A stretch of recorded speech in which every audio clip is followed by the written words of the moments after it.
of terror.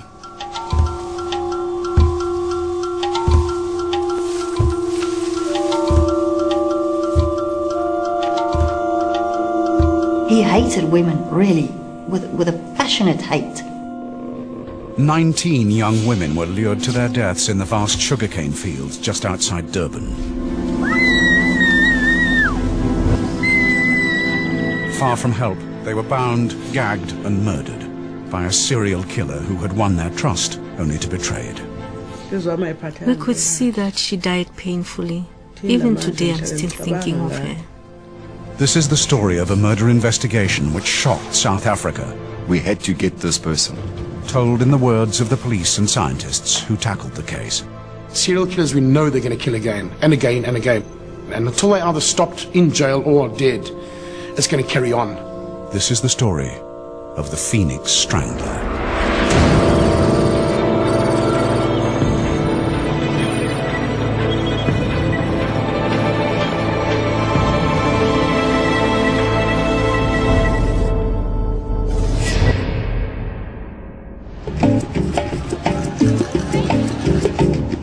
Durban on South Africa's Indian Ocean coast is one of the fastest growing cities in the Southern Hemisphere. Where once its miles of spectacular beaches with a seaside playground of white South Africans, post-apartheid, the city has drawn in black Africans desperate to take their place in the urban economy. Many end up living in squatter camps on the edge of town. But in the mid-90s, with over 2,000 murders a year, violence had become commonplace. At that time, crime was generally high in Durban, especially with the armed robberies and murders. Detective Inspector Bushi Singh spent 26 years investigating murder in the Durban area, and it was no easy task. Most of the people living in squatter camps, they come from the rural and the farm areas, coming closer to the city for a better life. And they arrive here alone. They either just live in a shack or rent a room. And if something does happen to them, there's no identification on them. That makes it very difficult. And the immediate family and the next of kin don't even know that they are gone missing, or they're laying in hospital or laying in the mortuary.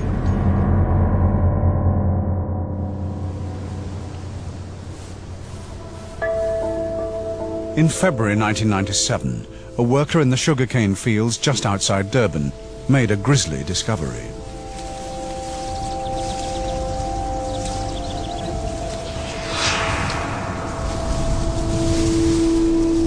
He found a badly decomposed body. Its hands and feet were tightly bound with torn strips of clothing.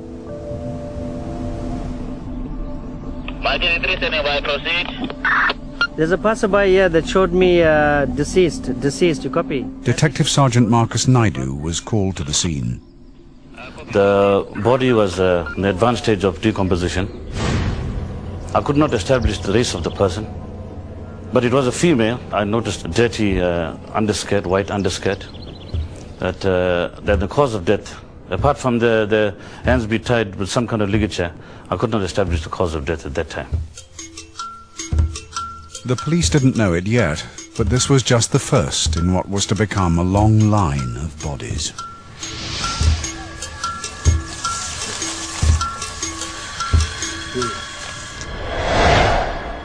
Eight and a half weeks after the first grim find in the cane fields, a truck driver discovered another decomposing body close to the February crime scene. This victim had also been bound and gagged, and the body had been burned. Over the following weeks, more decomposed bodies of young black women were found in the same area, one in May, and then 4 in June. Lloyd Arjunan and his colleagues at Phoenix Police began to notice a frightening pattern emerging. Most of the victims were either tied at the hands or the feet or both. Some of them had ligatures around the neck, and in a lot of the cases there was a gag in the mouth as well. But the bodies of the victims had been burnt beyond recognition, which posed a serious problem to the police investigation. Cane fields are home to dangerous wild boar, poisonous snakes and huge rats. The workers burn the crop prior to harvest to scare these vermin away. In doing so, they had unintentionally burnt the hidden bodies, making identification of the victims almost impossible.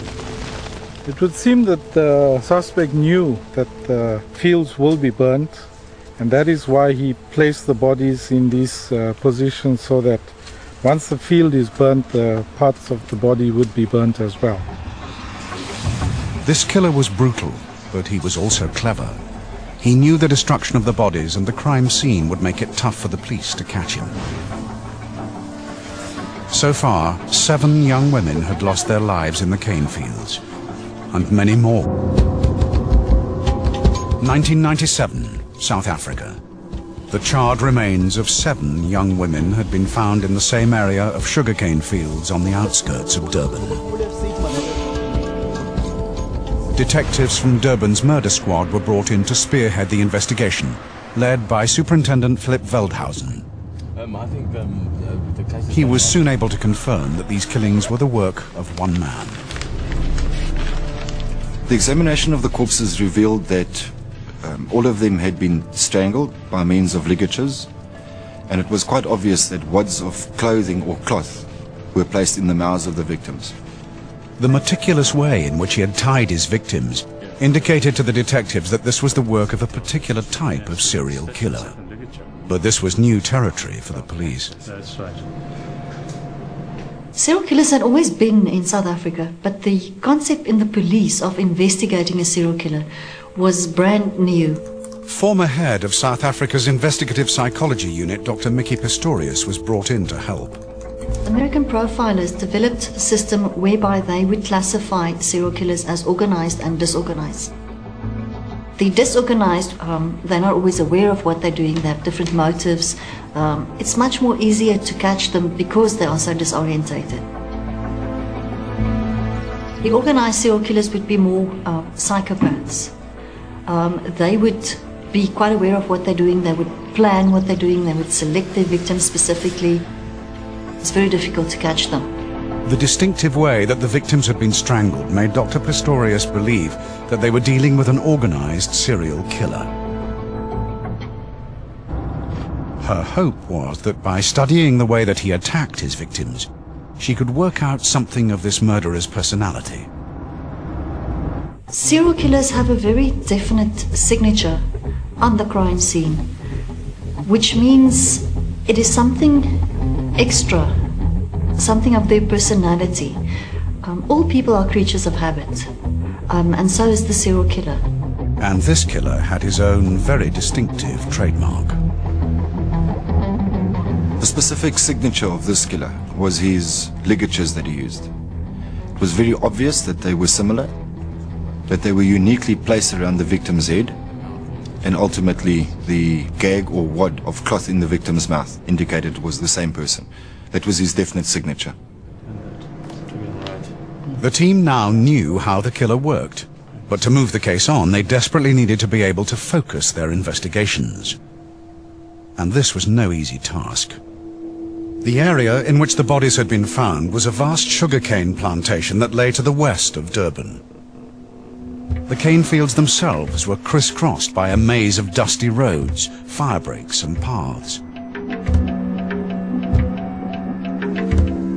Bordering this estate were a variety of suburbs, townships and squatter camps, each home to different racial groups.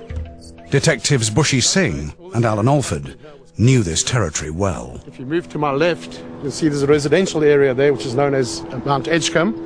That area is a predominantly white residential area.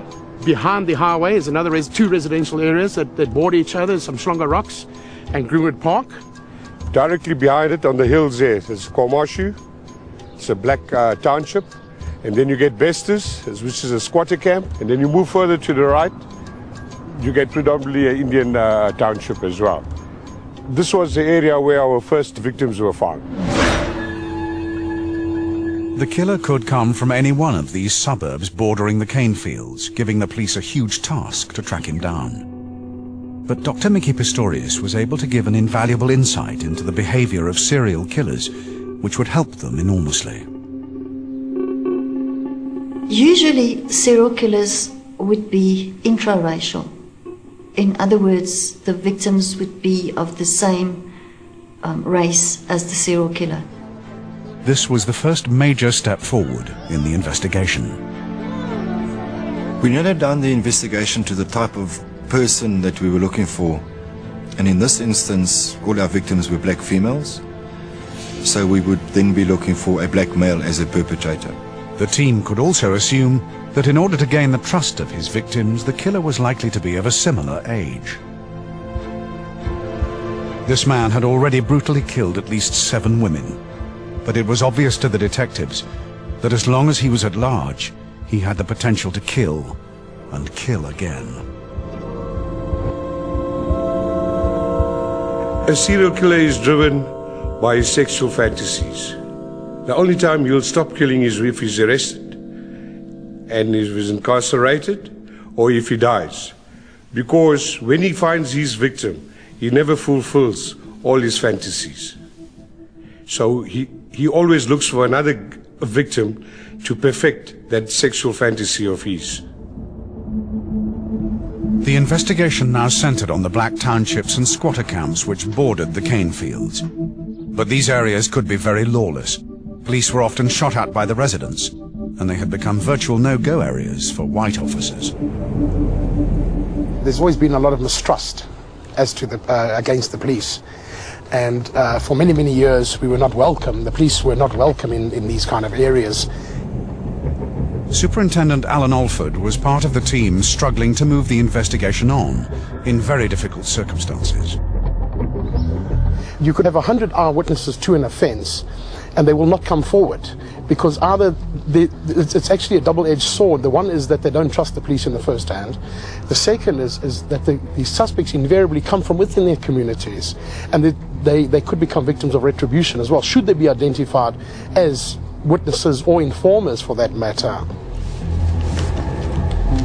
At their office in Durban, the police began to examine hundreds of previous cases to see if they could identify any more murders as the work of the same killer. They quickly linked the deaths of 3 other young women to the investigation. They'd been killed in identical circumstances, and so the Strangler's grim tally now stood at 10. But putting names to these bodies proved almost impossible for the detectives and state pathologist, Dr. Steve Naidu. The identification of a body is based chiefly on the existence of dental records. A large proportion of the rural population of this country don't have access to dental therapy to this extent that we could expect in the urbanized population. With no dental records available, the pathologists could only rely on DNA profiling sampled from deep within the bodies, away from the ravages of decomposition and insect infestation, typically bone marrow or dental pulp. What we would do is disarticulate the hip joint, because we found that the head, neck and proximal shaft of the femur gave us the best samples, as well as in the root canal of the tooth. This DNA allows the pathology team to make a comparison between the unique genetic code from a corpse and a pre-existing sample taken, for instance, from a hairbrush or toothbrush used by the victim during her lifetime. 2 weeks into the case, the police had a major breakthrough. They were at last able to identify one of the victims. A young Zulu woman called Thengiwe Mfeka had disappeared from her home in Phoenix on the 14th of April, leaving behind her baby daughter. Her remains were formally identified by her mother. When discovering my daughter's body at the mortuary, I nearly collapsed. I was very shocked. It was probably God's will that I braided her hair on that Sunday, because if she didn't have that braid, I wouldn't have recognized her. The body was badly decomposed. She was covered in maggots, I've never seen something like that in my life.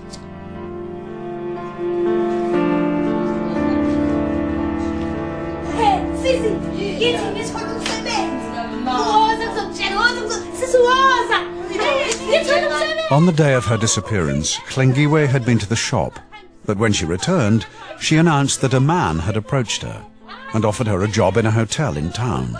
He was now waiting for her outside with another woman. Hlengiwe's elder sister Grace was suspicious of this stranger. I said to him, you go around trying to recruit people to work at the Holiday Inn. And you say they will earn a lot of money, but you look so shabby. Your sandals cost only 10 rand, and those pens look so cheap. He said he did work, but I had a bad feeling. When Hlengiwe had washed, she left to walk into Durban with the man and the other woman, accompanied for a short way by Grace.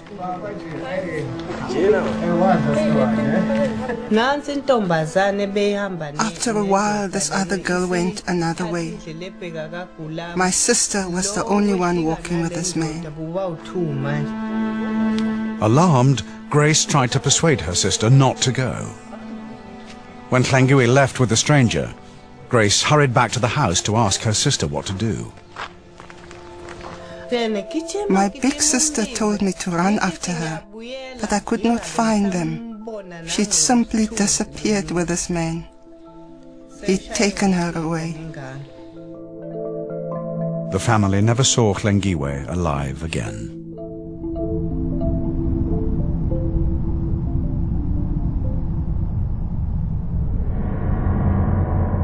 Ten young women were now dead, seemingly murdered at random by a stranger.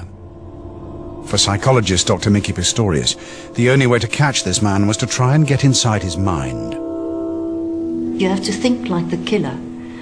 The killer did not know her name when he selected her. So you have to get into his mind and really figure out what is it about this girl that made him choose her.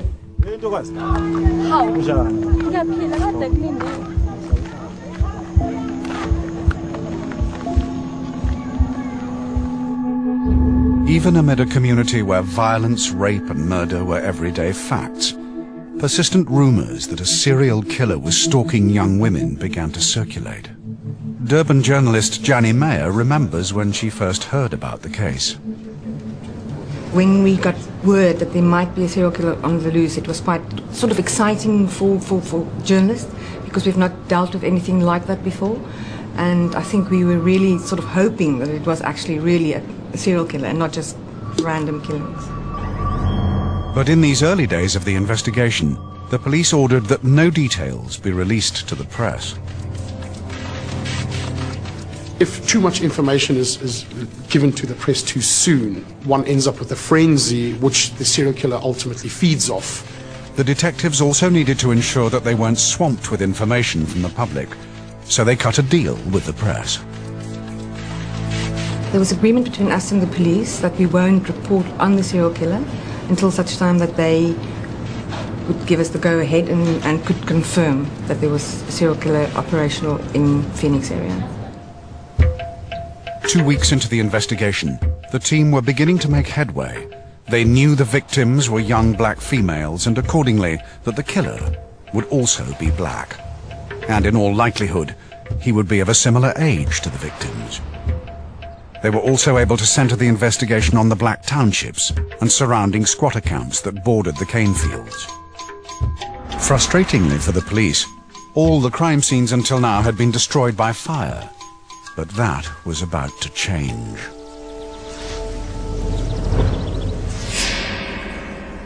The discovery of the 11th victim was a significant turning point for the investigation. In the second week of July, we were very, very fortunate in that a victim had been discovered that had not been damaged by fire due to the harvesting process, and the crime scene had not been visited by any other policing agency. This was very significant to us in that this was the first victim that the entire team was able to see close up and personal. At last, the team could clearly establish the modus operandi of the killer. When we arrived at the scene, we found the body of a black female, approximately 2 weeks into decomposition. She was lying on her face, hands were tied behind the back, very tightly behind the back, and the feet were also bound. And it was quite obvious that she had been strangled by means of ligature. This is one of the catalysts of the case, in the sense that it refocused our attention on the importance of the investigation, and in our own minds brought us to grips with the killer. We had to get this person.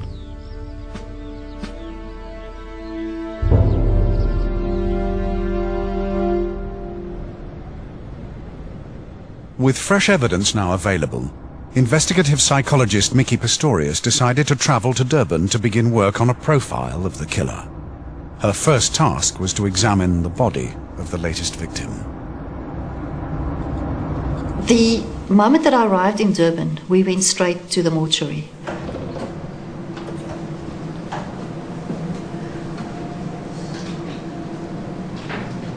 I walked into the mortuary and I was literally confronted with the bodies and the maggots and the detectives standing there with the entrails and the brains.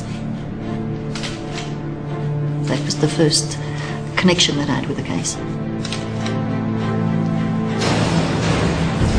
The next day, Alan Alford took Mickey and her assistant out to the cane fields to visit the crime scenes for herself. I wanted to get my own feeling and concept of the serial killer without them contaminating what I thought about him. While I was sitting there, I could actually picture what had happened on the crime scene, and then I started making notes and writing down the sequence of what had happened, because I really get into the mind of the killer and I write it from his perspective. And this was the first serial killer investigation that right from the beginning, apparently, and I didn't notice it then, I was writing in the first person singular I.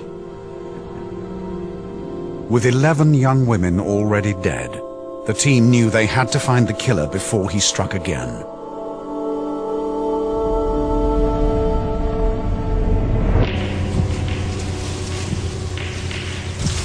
July 1997. Durban's murder squad were hunting a sadistic serial killer. They had just recovered his 11th victim in cane fields to the west of the city.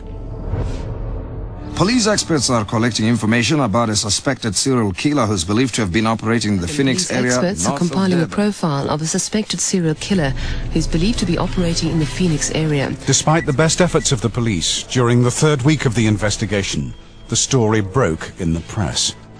A procession of lurid front-page headlines would now accompany the detectives' every move. What made the story absolutely fascinating, that in this city of 3 million people there was a man who was painfully and painstakingly picking victims of a certain size, a certain look. He took them to the cane fields, he killed them, he tied them up, he stuffed their underwear in their mouths, did untold things to them. In the vicinity where he has done this numerous times with other women, their bodies still lying there. This is PM Live on SAFM 104 to 107. As police investigations into suspected serial murders in Phoenix near Durban continue, no identity of the suspect has been released as yet. Amid this fevered climate, psychological profiler Mickey Pistorius began to provide the detectives with her unique insights into the mind of the killer. She had been able to visualize the intent behind the way he bound and left his victims. Although they're unconscious, in other words, they cannot talk, they cannot resist, it's not necessary to bind them up at all. Right, there was no resistance. So that was the fantasy element. The fact that he tied their hands, it's a do not touch me. So that's avoiding intimacy. The fact that he put the ball in the mouth is don't speak. So she becomes an object.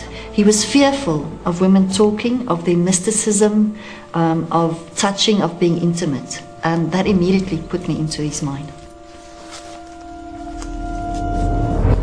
Mickey's profile would confirm our suspicions about the type of person we were looking for, as well as include an interrogation strategy should a suspect be arrested.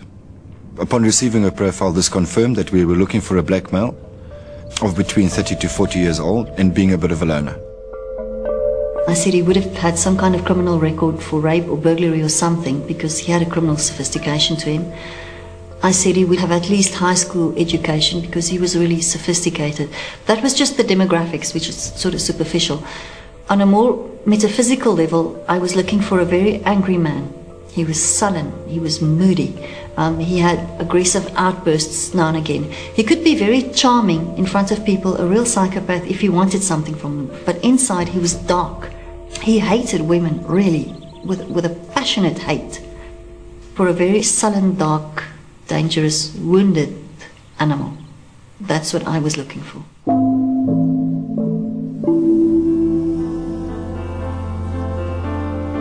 The first victim to be identified, Hlengiwe Mfeka, had left to attend a job interview with a stranger on April the 14th, but had never returned home. This is Rachel Mfeka. Now, her sister was able to provide the detectives with vital information. What he was wearing? I went to the Durban police station and they asked me to describe my sister so they could begin to investigate. I told the police about the stranger who came to our house and left with our sister. Crucially, Rachel would help the team draw up the first identikit of the killer. Rachel gave us a description in terms of the physical attributes of the suspect, and from a blank wall we were able to now start to put, in essence, body parts to an unknown individual. Thanks to Rachel, police now knew how the killer was able to entice his victims into the cane fields. He would prey on young, unemployed women from around the township, promising them that he knew where they could find work. They would set off to walk into Durban by the dusty roads through the growing cane. The team already had 11 confirmed victims, but as a clearer picture of the killer started to emerge, the police began to fear there were yet more undiscovered bodies lying in the cane fields. Serial killers, we know they're going to kill again and again and again, and until they either stopped in jail or are dead, it's going to carry on. We knew that the suspect had not stopped killing, and due to the fact that we had found no more bodies, towards the end of July we decided to make use of dog handlers and dogs that are specifically trained to smell out cadavers. The dog team started at the site of the last crime scene and methodically began to fan out. Even in their worst nightmares, the detectives couldn't imagine the horrors the search would reveal. Initially, 2 bodies were found. On inspecting those crime scenes, we realized and could see straight away there was the work of the suspect. The following day, the dog teams went back into the area and sniffed out the decomposing corpses of 5 more young black women. All of these 7 victims were found in very close proximity. The close proximity of the victims indicated to us that the suspect was enhancing his power over women. The fact that they were literally just a few meters apart promoted the possibility that he would show one victim to the next intended victim prior to the murder taking place. One could see from the lessening of the decomposition process that the suspect was definitely escalating in his killing spree. With so many crime scenes, Mickey and the detectives were able to see evidence that the killer was refining his fantasy.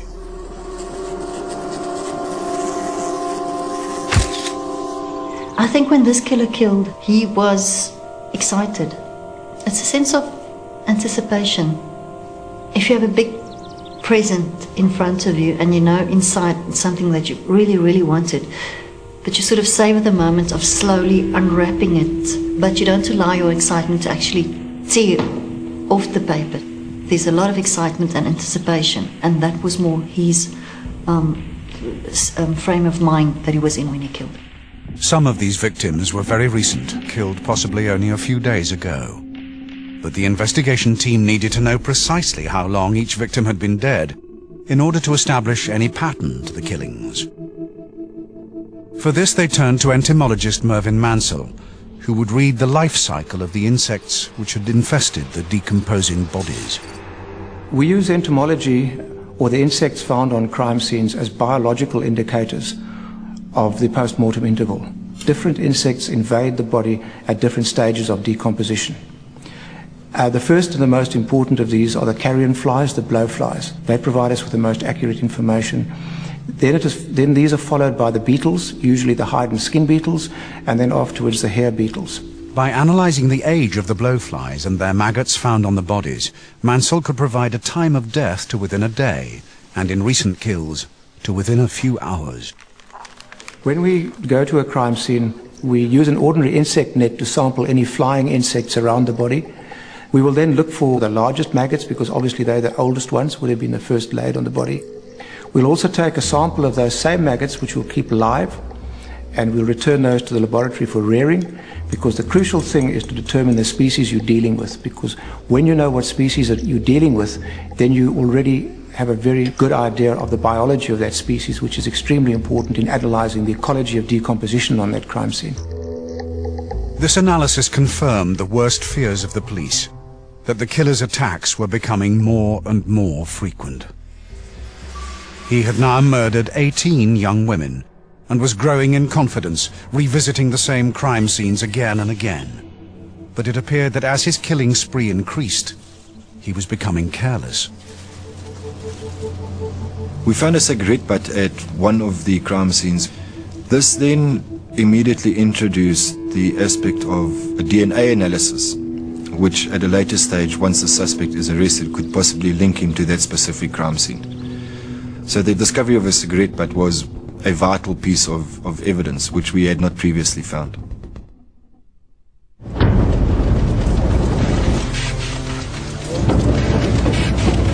Veldhuizen ordered that SWAT teams stake out the cane fields in the hope of catching the killer in action.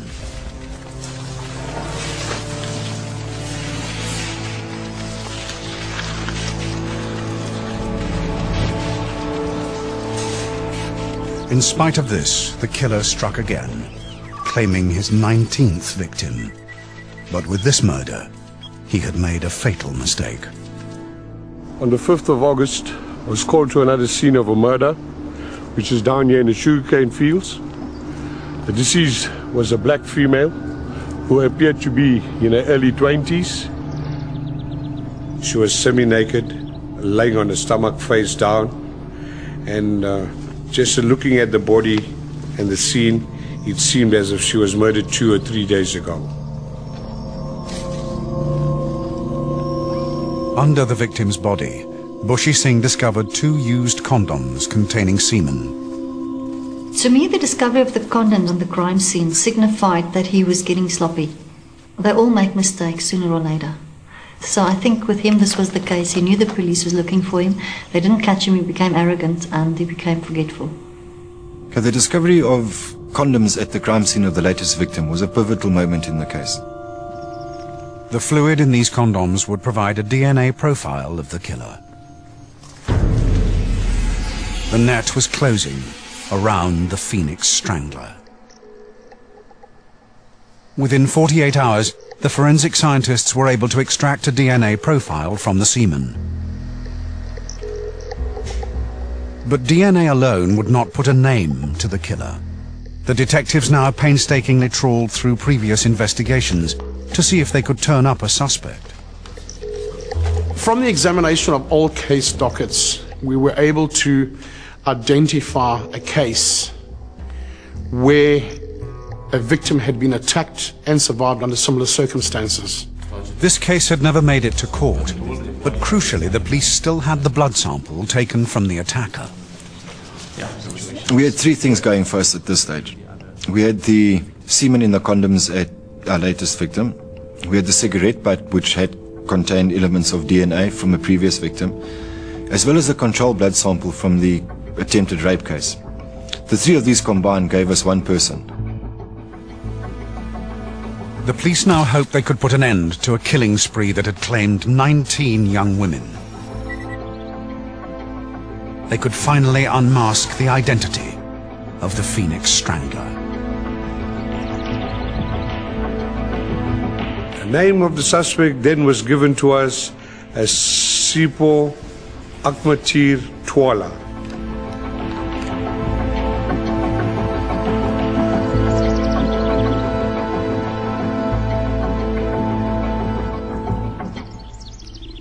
All they had to do now was catch him. Within days, the police had tracked down Sipho Thwala. He lived in Bestas, a squatter camp overlooking the cane fields.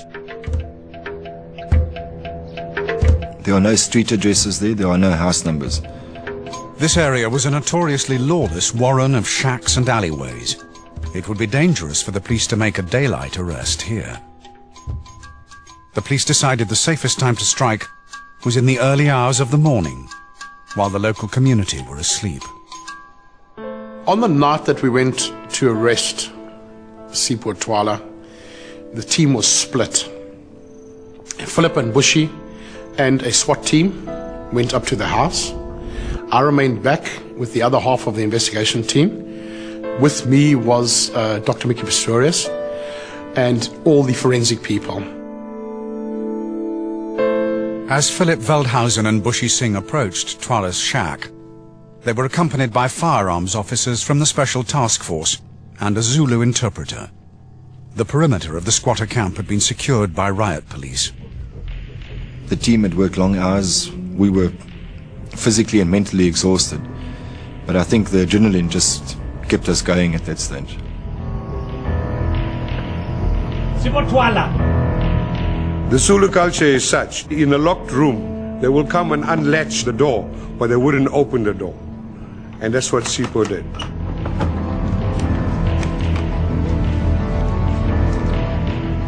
You are under arrest. Come, sit.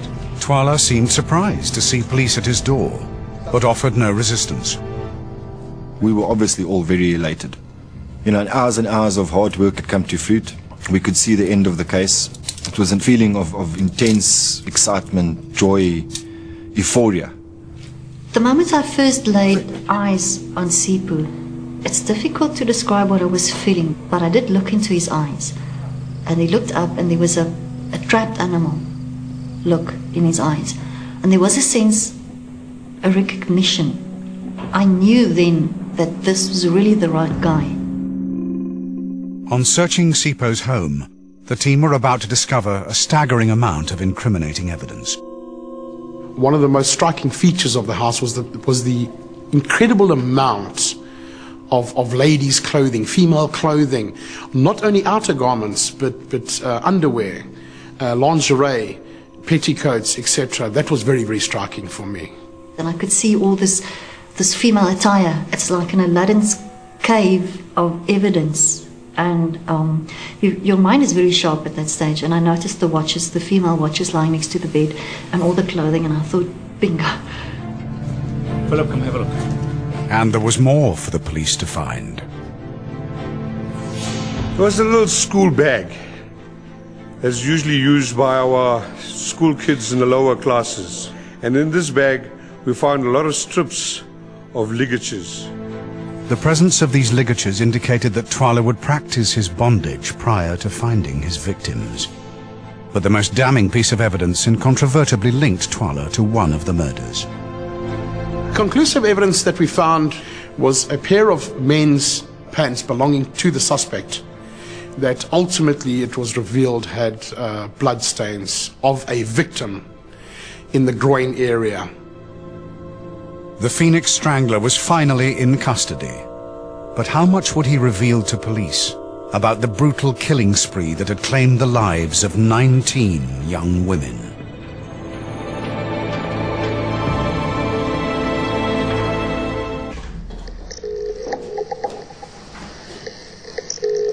(1997) South Africa. Durban's murder squad had finally arrested a suspect for the brutal murder of 19 young women.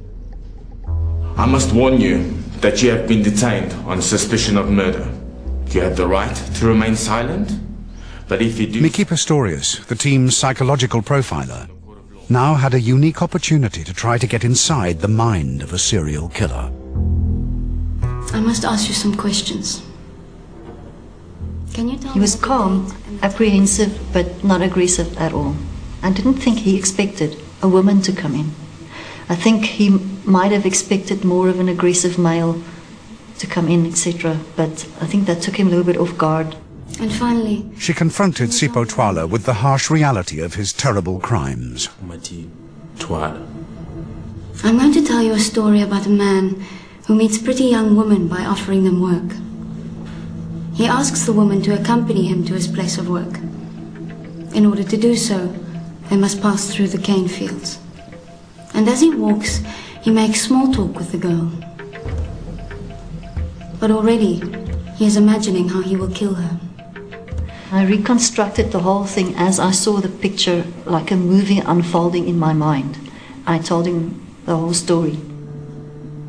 He will pick up a rock and hit the victim on the head until she is dazed. He will begin to undress her and begins to bind her hands behind her back. He then turns around and lifts the victim's legs to bind them, with the knot to the front. This man then penetrates the girl while he strangles her. Do I know your heart?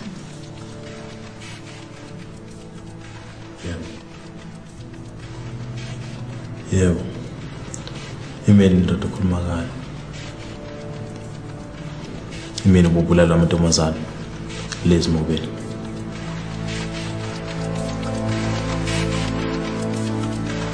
Under interrogation, Sipho Thwala admitted to 19 murders, but it's likely he killed more. At one stage, he actually demonstrated on the interpreter as to how he tied up the victims. He was very proud of the fact that he could describe some of the victims' clothing in great detail, and generally admitted that he had killed numerous people. Can you remember the first woman you took into the cane fields? Sukulona ngisalikhumbula. Kodwa ngamthatha ngasemzini omhlophe le Phoenix. I asked him actually, who hurt you so much that you would kill the woman? And he said his girlfriend had told him that she had aborted his baby. And to me then it made sense that was the hurt that came out of the mouth, and that's why I put the ball in the mouth to stop them from talking. Of the 19 women he killed, only 8 were ever identified. The rest were buried in unmarked graves. The forgotten victims of Thwala's reign of terror. Which was the last girl you can remember?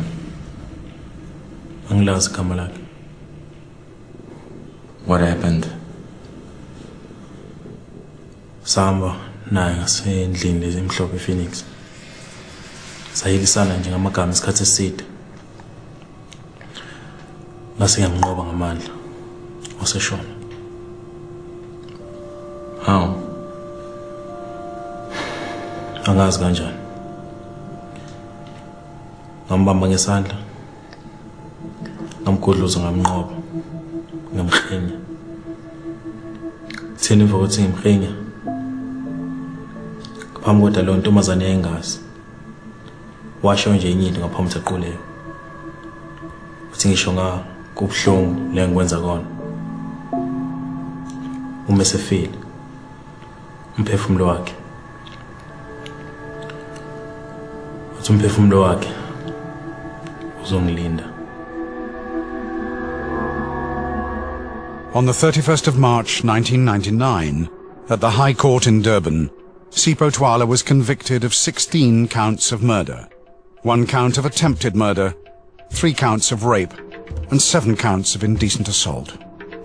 He was sentenced to 506 years in prison and is currently in C-Max Penitentiary in Pretoria. All those involved in the case are still coming to terms with the horrors that they witnessed. The investigation had a profound psychological effect on me. I still suffer from nightmares. I often think of the case and get quite emotional. But it was a rewarding experience. I think if I was to meet him, I would kill him. He's better off dead for killing my daughter.